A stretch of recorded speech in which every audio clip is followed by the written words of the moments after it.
ಗಡಿನಾಡು ಬಳ್ಳಾರಿ ಜಿಲ್ಲೆಯಲ್ಲಿ ಬಿರುಬಿಸಿಲು ಹೇಗಿದೆಯೋ ಅದೇ ರೀತಿಯಾದ ಕಾಂಗ್ರೆಸ್ ಪಕ್ಷದಿಂದಲೂ ಸಹ ಅಬ್ಬರದ ಪ್ರಚಾರ ನಡೆಯುತ್ತಿದೆ. ಕಾಂಗ್ರೆಸ್ ಪಕ್ಷದ ಲೋಕಸಭಾ ಅಭ್ಯರ್ಥಿಯಾಗಿರತಕ್ಕಂತಹ ಇ ತುಕಾರಾಂ ಅವರು ಬಿರುಬಿಸಿಲು ಎನ್ನದೆ ಕ್ಷೇತ್ರದ ಸಂಪೂರ್ಣ 8 ತಾಲೂಕುಗಳಲ್ಲೂ 8 ವಿಧಾನಸಭಾ ಕ್ಷೇತ್ರಗಳಲ್ಲೂ ಸಂಚರಿಸುವ ಮೂಲಕ ಈ ಒಂದು ಮತದಾರರನ್ನು ಪ್ರೇರೇಪಿಸುವ ಮತ್ತು ಕಾಂಗ್ರೆಸ್ ಕಡೆಗೆ ಕರೆ ತರುವಂತಹ ಒಂದು ಪ್ರಯತ್ನವನ್ನು ಮಾಡುತ್ತಿದ್ದಾರೆ. ಈ ಕುರಿತು ಏನು ಹೇಳ್ತಾರೆ ಅನ್ನೋದನ್ನು ಅವರಿಂದನೇ ಕೇಳಿ ತಿಳಿದುಕೊಳ್ಳೋಣ.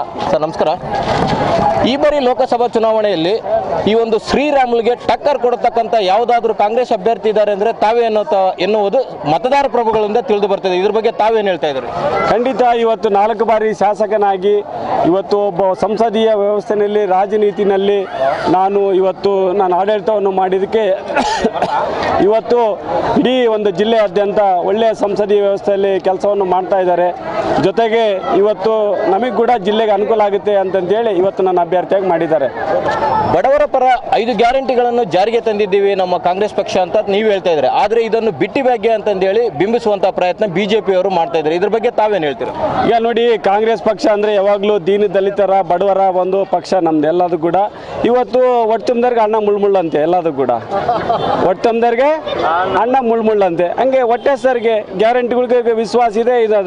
ಇವತ್ತು ಅದಕ್ಕೋಸ್ಕರ ಈಗ ಅದನ್ನ ಕಾಪಿ ಮಾಡಿದ್ದಾರೆ ಅವ್ರ ಗ್ಯಾರಂಟಿಗಳನ್ನ. ಈಗಂತ ಅಂದರೆ ಹಿಂಗಾಗಿ ಯಾವಾಗಲೂ ಗ್ಯಾರಂಟಿ ಕೊಟ್ಟಿದ್ವಿ, ಜನ ನಮ್ಮ ಬಗ್ಗೆ ಗ್ಯಾರಂಟಿ ಇದೆ. ಇವತ್ತು ಹೊಟ್ಟೆಸ್ಕೊಂಡಿದ್ದಾರೆ. ಅದನ್ನೆಲ್ಲದೂ ಕೂಡ ಊಟ ಮಾಡಿ ಕಾಂಗ್ರೆಸ್ ಪರವಾಗಿ ಜನ ಇದ್ದಾರೆ.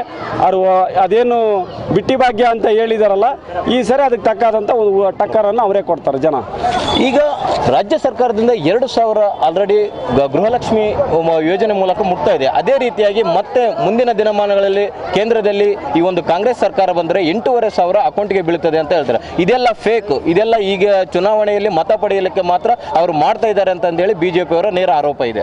ಖಂಡಿತ.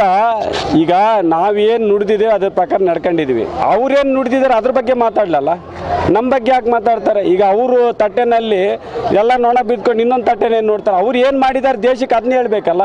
ಅದನ್ನು ಫಸ್ಟ್ ಬಿಜೆಪಿ ಅವ್ರು ಮಾಡಲಿ. ಸಾರ್ವಜನಿಕ ವಲಯದಲ್ಲಿ ಕೇಳಿ ಬರತಕ್ಕಂಥ ಮಾತು ಸತ್ಯ ಮತ್ತು ಸುಳ್ಳಿನ ನಡುವೆ ನಡೆಯತಕ್ಕಂತಹ ಒಂದು ಹೋರಾಟ, ಇದೊಂದು ಚುನಾವಣೆ ಅಂತ ಹೇಳ್ತಾ ಇದ್ದಾರೆ. ಇದರಲ್ಲಿ ಸುಳ್ಳು ಯಾವುದು, ಸತ್ಯ ಯಾವುದು ಸರ್? ಯಾಕೆ? ಈಗ ನೋಡಿ, 140 ಕೋಟಿ ಜನರಿಗೆ ಪ್ರಧಾನಮಂತ್ರಿ ನರೇಂದ್ರ ಮೋದಿ ಅವರು ಇವತ್ತು ದೇಶದ ಸಾಲ 54 ಲಕ್ಷ ಕೋಟಿಯಿಂದ ಇವತ್ತು 187 ಲಕ್ಷ ಕೋಟಿಗೆ ಹೋಗಿದೆ. 123 ಲಕ್ಷ ಕೋಟಿಗೆ ಅಕೌಂಟಬಿಲಿಟಿ ಇಲ್ಲ ಇವತ್ತಿಗೆ ಕೂಡ. PM ಕೇರ್ದು ಇವತ್ತಿನ ದಿನ ಸ್ಟೇ ತಂದಿರೋ ಅಕೌಂಟ್ ಕೇಳಬಾರ್ದು ಅಂತಂತೇಳಿ ಇವತ್ತು ಏನು ಕಾರ್ಯಕ್ರಮಗಳು ಕೊಟ್ಟಿದ್ದಾರೆ, ಅಣೆಕಟ್ಟು ಎಷ್ಟು ಕೊಟ್ಟಿದ್ದಾರೆ, ಉದ್ಯೋಗ ಎಷ್ಟು ಕೊಟ್ಟಿದ್ದಾರೆ, 15 ಲಕ್ಷ ಎಲ್ಲಿ ಹಾಕಿದ್ದಾರೆ, ಇದನ್ನೆಲ್ಲ ಹೇಳ್ಬೇಕಾಗಿತ್ತಲ್ಲ ಅವರೆಲ್ಲ ಕಂಪ್ಲೀಟ್ ಆಗಿ. ಅದ್ರ ಬಗ್ಗೆ ಇವತ್ತಿನ ದಿನ ಮಾತಾಡ್ತಾ ಇಲ್ಲ BJP ಅವರು. ಸೊ ಇದನ್ನೆಲ್ಲದು ಕೂಡ ಸುಳ್ಳು ಅಂತೇಳಿ ಅವ್ರಿಗಾಗಲೇ ಗೊತ್ತಾಗ್ಬಿಟ್ಟಿದೆ ಜನಕ್ಕೆ. 140 ಕೋಟಿ ಜನರಿಗೆ ಅವರೆಲ್ಲ ಸುಳ್ಳು ಹೇಳಿದ್ದಾರೆ ತಾನೆ. ಇವತ್ತು ನೋಡಿ, ನಾವೆಲ್ಲ ಅಕೌಂಟಬಿಲಿಟಿ ಹೇಳ್ತಾ ಇದ್ವಿ. ಜವಾಹರ್ಲಾಲ್ ಅವರು ಹಿಡ್ಕೊಂಡು ಮನಮೋಹನ್ ಸಿಂಗ್ ಅವ್ರ ನಾವು ಅಕೌಂಟಬಿಲಿಟಿ ಹೇಳ್ತಾ ಇದ್ದೀವಿ. ಇದಕ್ಕೆ ನಮಗೆ ನಂಬ್ತಾರೆ. ಹಿಂಗಾಗಿ ನಾವು ಸತ್ಯವಾಗಲೂ ನುಡಿದಂತೆ ನಡ್ಕೊಂಡಿದ್ದೀವಿ, ಜನರ ಪರವಾಗಿ ಮಾಡಿದ್ದೀವಿ. ಹಿಂದೆ ಕೂಡ ಮಾಡಿದ್ದೀವಿ, ಇವತ್ತು ಮಾಡ್ತೀವಿ, ಮುಂದೆ ಕೂಡ ಮಾಡ್ತೀವಿ. ಅವ್ರು ಹಿಂದೇನೂ ಮಾಡಿಲ್ಲ, ಇವತ್ತು ಮಾಡಿಲ್ಲ, ಮುಂದೇನೂ ಮಾಡೋದಿಲ್ಲ. ಹಿಂಗಾಗಿ ಇವತ್ತು ಸುಳ್ಳು ಮತ್ತು ಸತ್ಯದ ನಡುವೆ ನಮ್ಮದು ಸತ್ಯ ಕಾಂಗ್ರೆಸ್, ಸುಳ್ಳು BJP ಅಂತ ಹೇಳಲಿಕ್ಕೆ ಇಷ್ಟಪಡ್ತಾ ಇದ್ದೀವಿ. ಈಗ ದೇಶ ಉಳಿಬೇಕಂದ್ರೆ ನರೇಂದ್ರ ಮೋದಿ ಅವರೇ ಬರಬೇಕು, ದೇಶ ಧರ್ಮ ಉಳಿಬೇಕಂದ್ರೆ ನರೇಂದ್ರ ಮೋದಿ ಅವರೇ ಉಳಿಬೇಕು ಅನ್ನೋದು ಒಂದು ಮಾತು ಸಹ BJP ವಲಯದಲ್ಲಿ ಕೇಳಿ ಬರುತ್ತದೆ. ಇದ್ರ ಬಗ್ಗೆ ತಾವೇನು ಹೇಳ್ತೀರಾ? ನೋಡಿ, ಈಗ ಕೊನೆಗೆ ಕೈಲಾಗದ ಮೇಲೆ ಮೈಯೆಲ್ಲ ಹರ್ಕೊಂಡ್ರಂತೆ. ಈಗ ಈ ಮಾತುಗಳು ಅವ್ರ ಬಾಯಾಗಿ ಬರ್ತಾ ಇದ್ದಾವೆ. ನಾವು ಜನರ ಪರವಾಗಿ, ಬಡವರ ಪರವಾಗಿ ನಾವೆಲ್ಲರೂ ಕೂಡ ಧ್ವನಿ ಎತ್ತಿ ನಾವು ಆಡಳಿತ ಮಾಡ್ತಕ್ಕಂಥ ನಾವು ಕಾಂಗ್ರೆಸ್ ಪಕ್ಷ. ನಾವು ಹತಾಶವಾಗಿ ಈ ಲೆವೆಲ್ಲಿಗೆ ಬಂದುಬಿಟ್ಟಿದ್ದಾರಲ್ಲ, ಅದ್ರ ಬಗ್ಗೆ ನಾನು ಮಾತಾಡೋಕ್ಕೆ ಹೋಗೋದಿಲ್ಲ. ನಮ್ದೇನಿದೆ 140 ಕೋಟಿ ಜನರ ಭವಿಷ್ಯ, ಸಂವಿಧಾನ ಅಳವಡಿನ ಭವಿಷ್ಯ, ದೇಶದ ಭವಿಷ್ಯ, ಬಡವರು ಬದುಕು ಬಂಗಾರ ಮಾಡಬೇಕು. ಆ ನಿಟ್ಟಿನಲ್ಲಿ ಚುನಾವಣೆ ಎದುರಿಸ್ತಾ ಇದ್ದೀವಿ. ನಾವು ಸರ್ಕಾರ ರಚನೆ ಮಾಡ್ತೀವಿ. ಅವರು 400ಕ್ಕೆ ಪಾರ್ ಅಂತಲ್ಲ, ಪಾರ್ಲಿಮೆಂಟ್ ಸೇ ಬಾರ್, ಅಂದರ್ ಪಾರ್ಲಿಮೆಂಟ್ ಸೇ ಅಂದರ್. ಈಗ ಈ ಒಂದು ಪ್ರಜ್ವಲ್ ರೇವಣ್ಣ ಅವರು ಅಲಯನ್ಸ್ JDS ಮತ್ತು BJP ಅಲಯನ್ಸ್ ಇದೆ. ಇಂಥದ್ರಲ್ಲಿ ಪ್ರಜ್ವಲ್ ರೇವಣ್ಣ ಅವರು ಸಾಕಷ್ಟು ಮಹಿಳೆಯರಲ್ಲಿ ಯಾವ ಥರ ನಡ್ಕೊಂಡಿದ್ದಾರೆ, ಯಾವ ಥರ ಏನಾಗಿದೆ ಅನ್ನೋದನ್ನು ಈಗ ಅಲ್ಲಿನ ಒಂದು ಸ್ಥಳೀಯ ಹಾಸನದ ಪ್ರತಿ ಮನೆಯಲ್ಲೂ CD ಅಥವಾ ಪೆನ್ ಡ್ರೈವ್ಗಳು ಸಿಗ್ತವೆ. ಇದ್ರ ಬಗ್ಗೆ ತಾವೇನು ಹೇಳಕ್ಕೆ ಇಷ್ಟಪಡ್ತೀರಾ? ನೋಡಿ, ಒಂದು ಹೇಳ್ತೀನಿ ಕೇಳಿ. ಸಂಸದೀಯ ವ್ಯವಸ್ಥೆಯಲ್ಲಿ ಇವತ್ತು ಮೊದಲಿಂದ BJP ಅವ್ರು ನೋಡ್ಕೊಂಡು ಬಂದಿದ್ದೀರಿ ಎಲ್ಲರೂ ಕೂಡ. ನಾನು ಹಿಂಗೆ ನೋಡಿದ್ರೆ ಬೆಸ್ಟು.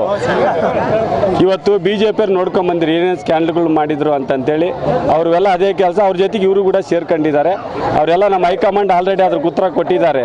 DK ಶಿವಕುಮಾರ್ ಸಾಹೇಬರು ಎಲ್ಲರೂ ಕೂಡ, ನಮ್ಮ ಹೋಮ್ ಮಿನಿಸ್ಟ್ರು ಎಲ್ಲ ಅದಕ್ಕೆಲ್ಲ ಉತ್ತರ ಕೊಟ್ಟಿದ್ದಾರೆ. SIT ಕೂಡ ಇವತ್ತು ನಡೀತಾ ಇದೆ. ಇನ್ವೆಸ್ಟಿಗೇಷನ್ ಇದ್ದಾಗ ಅದೆಲ್ಲ ಅದಕ್ಕೆ ಕ್ರಮ ಕೈಗೊಳ್ತದೆ. ಈಗ I am focusing only one and only election, MP election. ಕೊನೆಯದಾಗಿ ಈ ಒಂದು ಬಳ್ಳಾರಿ ಮತ್ತು ಈ ವಿಜಯನಗರ ಜಿಲ್ಲೆಯ ಜನತೆಗೆ ತಮ್ಮಿಂದ ಏನು ಹೇಳಕ್ಕೆ ಇಷ್ಟಪಡ್ತೀರಾ?